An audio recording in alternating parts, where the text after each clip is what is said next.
নমস্কার, আমি মিঠু। শুরু করছি নজরে রাজ্য। গত কয়েকদিন ধরে টানা বৃষ্টিতে ভিজছে দক্ষিণবঙ্গ। জেলা শহরতলি তো বটেই, কলকাতাও পিছিয়ে নেই। প্রায় রোজই বিক্ষিপ্তভাবে হালকা থেকে মাঝারি বৃষ্টি চলছে, সঙ্গে ঝড় এবং বজ্রপাতও। একের পর এক ঘূর্ণাবর্ত এবং মৌসুমী অক্ষরেখায় জোড়া ফলার কারণে চলতি বছরে বৃষ্টির অনুকূলেই পরিস্থিতি তৈরি হচ্ছে বলে জানিয়েছে আলিপুর আবহাওয়া দপ্তর। এর জেরে বুধবার ও উত্তর ও দক্ষিণবঙ্গে মিলিয়ে 9টি জেলায় ভারী বর্ষণের সম্ভাবনা উড়িয়ে দেওয়া যাচ্ছে না। বৃহস্পতিবার এবং শুক্রবারও ভারী বর্ষণ চলবে।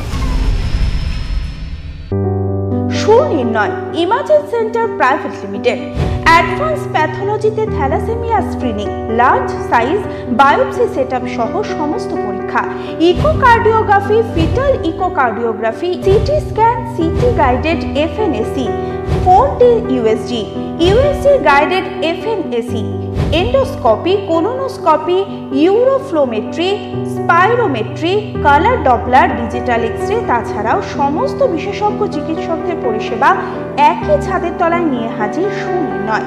ঠিকানা 126/1 পিলখানা রোড, রানীবাগান, বহরমপুর, মুর্শিদাবাদ। বিশদে জানতে যোগাযোগ করুন 8373049252 7547900377।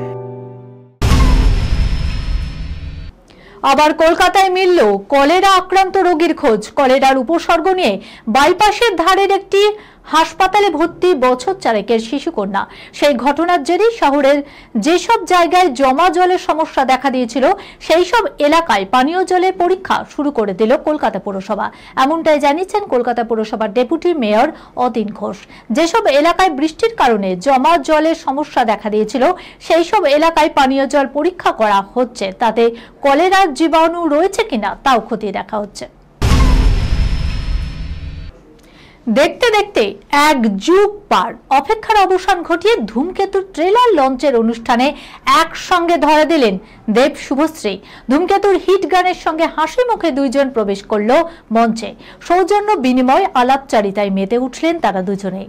নজরুল মঞ্চ তখন কানায় কানায় পূর্ণ স্বপ্নের এই জুটিকে ফের একবার একসঙ্গে দেখার জন্য। অনুরাগীদের সেই স্বপ্ন হলো পূরণ। এই